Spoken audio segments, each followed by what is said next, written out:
Well, we're all doughed in. The calculator said I was supposed to be at 161 degrees because my grain was about 70 degrees. I hadn't used this for about a month and I'd forgot, and I had my PID set incorrectly, and so it just kept heating. It was 164 and I'm like, oh man, we better mash in. So we mashed in, and now it's taken about 12 minutes now, and we're down to 157. My mash temp will be 154. So we're recirculating, coming out of the little chugger pump down here from the bottom. Got a drawing right off the bottom, and then bringing it right up. And I have a piece of silicone tube just a little bit below the top of the water level. And of course, there's the temperature probe and the wire to that. Loving this system. This is the second brew on it, and it's just sweet. You can do other things and let it go. Let me open this up. It's open. You can see the grain down in there, and my hose just hanging inside.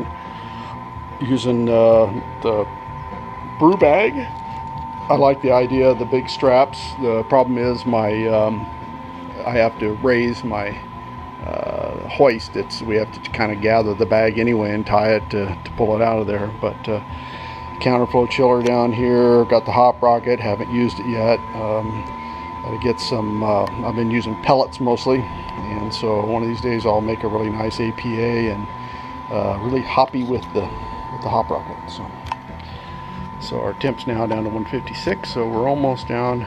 I'm going to do a 90-minute mash.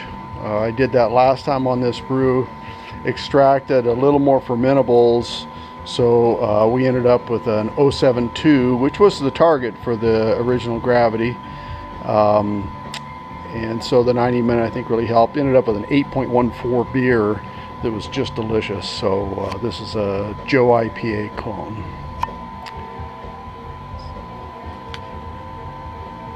Yeah, we're about 30 minutes into the boil right now. I've switched to a percentage of power on the PID, so I'm running it at 60% power. You can see on there, and what that does then is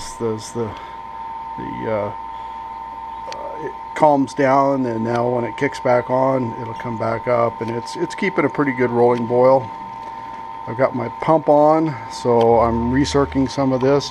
I just put in my 30-minute hops. I had a first wort hop, 0.75 of Simcoe, and then a 0.75 in the boil of Simcoe, and then I just put in my first, the 30-minute Amarillo. I have one at 15, one at 5, and then one at 205 degrees. So away we go. Well, the Joe IPA is in the fast fermenter. I just dumped the trub ball. It's been about 6 days in there now. Trub ball was full. Started seeing it backing up into the cone a little bit, so I dumped it out. Our ferment has slowed down a lot.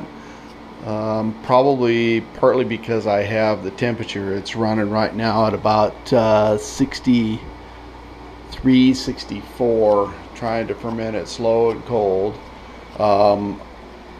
I've got a new APA going here. It's just starting to bubble away. Just put it in there and pitched the yeast at 3 o'clock yesterday, and so I'm trying to keep the ferment room here cold until this one, probably about another 4 days or so, and then I'll step it up to about 68. But Joe IPA, I haven't taken a gravity reading on it. I'm about 5.5 gallons, and you can see the cruising ring in there, so you know it really went.